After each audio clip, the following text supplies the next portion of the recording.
What's up, guys? It is April 1st and officially lingcod season. We got to our cabin here on the west coast late last night, about 10 o'clock. This is the spot, this is the place, this is the time.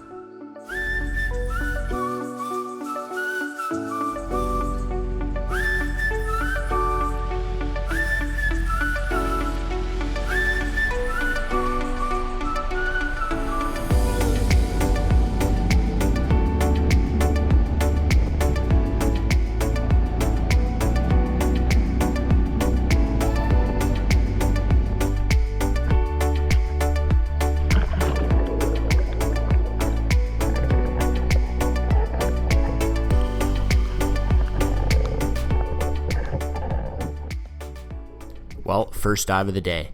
We jumped in the water in about 40 feet and started swimming down. The visibility wasn't terrible, but it wasn't good. It was kind of your typical West Coast viz. The sediment was pretty thick. First dive of the day, I was just trying to get eyes on and see what was around, swimming really slowly, taking a look at the structure and looking under this ledge. And of course, keep an eye out what happens here. I get sideswiped by a sea lion. And on a breath hold on your first dive, that's tough to deal with. In bad viz, it makes it even worse because you can't see them coming until they're about 2 feet away. After a few extra minutes on the surface, I caught my breath and dove down again. Hitting the bottom in about 45 feet of water, this little lingcod came and said hi. He didn't meet the 65 centimeter limit that is required here, so he got the pass. This area was ideal for lingcod. Big boulders, caves, lots of holes. Just had to put the time in and search it really well. And so the next few dives, that's what we did. This crevice went for about 50 yards, and at some points, it was so dark I couldn't even see into it. I couldn't believe there wasn't a big lingcod sitting in here.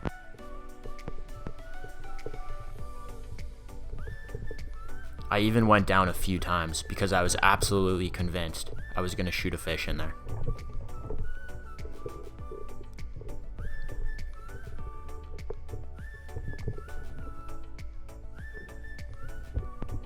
Once again, another small lingcod, not 65 centimeters. It's great to see these smaller fish on the reef, as one day, hopefully, they'll grow into the 65 centimeter legal limit. After a few hours grid searching this reef, we came to the conclusion that we probably weren't going to shoot the lingcod we were after. Not here anyways. And so our tactics needed to change. We needed something in the cooler. I hit the bottom in about 45 feet of water and I looked up into this school of rockfish. They seem spooky and most likely because of the sea lion population in the area. So I sat here and waited, and sure enough, about 35 seconds in, boom, perfect shot. Let's get him to the surface.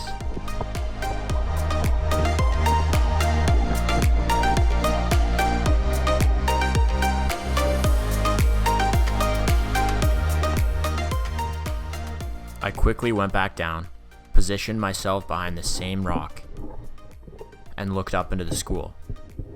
This good-sized rockfish was actually just staying out of range, and the whole time I was down there, he wasn't quite coming close enough for a shot. So I used the rock as cover and a propellant as I pushed myself off and extended my gun with as little movement as possible. Boom, perfect shot. Man, these rockfish are so fun to shoot. But 3 is the legal limit here on the west coast. And this is our last fish of the day. We hit the bottom once again about 45 feet of water, and I managed to silhouette a good sized rockfish within shooting range. Perfect shot. Let's get him to the surface, get him in the cooler, and get him on the dinner plate. Well, the boat's in the water, day 2. 1 degree above zero, so It's a cold one, but so excited that the season's open. This is what we live for. It's the best time of year is when you can go out there and shoot some good food for the family. So we'll see you guys in the water.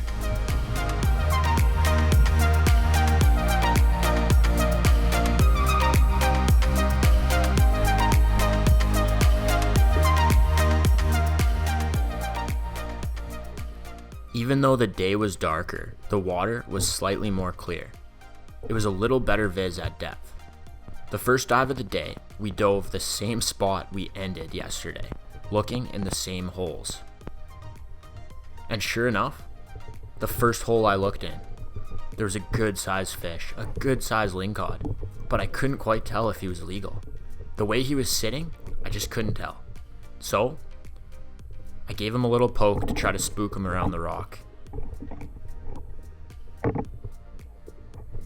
But he was gone.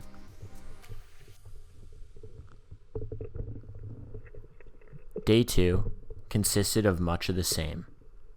A lot of really nice lingcod that just didn't quite meet the minimum size restrictions.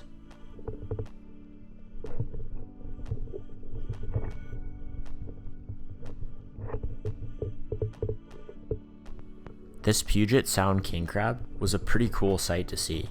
In all the years diving this area, I've never seen one here.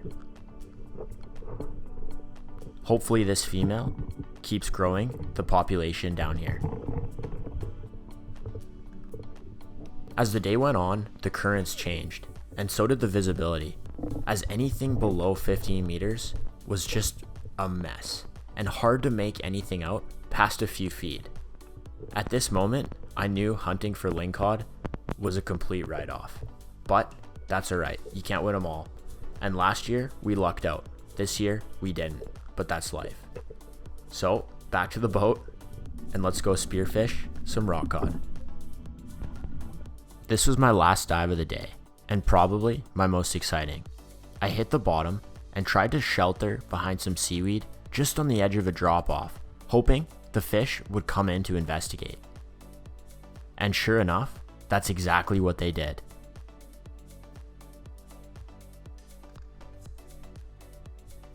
But they spooked. A sea lion actually swiped in behind me and scared them back over the shelf. Patience pays off. At this point, I've been underwater for about a minute and 15 seconds. The large rockfish decided to come back in and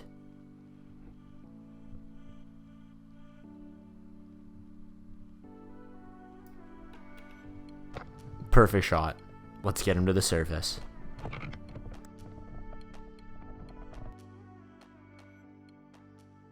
So we got a black rock cod here that we're just going to, or I guess most people call them rockfish. They're not a cod, but what we're going to do is we're just going to get the fillets off. So we're going to go against the spine, head to tail, and we're going to make an incision there.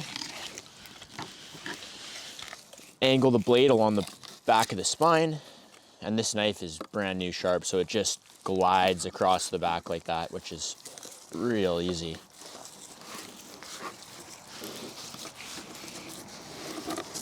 And you can see you got a nice, perfect fillet there. We'll just flip it over and do the same thing on this side.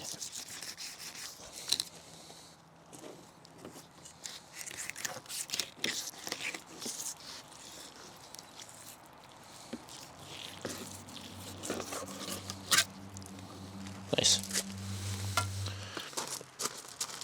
Look at that fish, eh?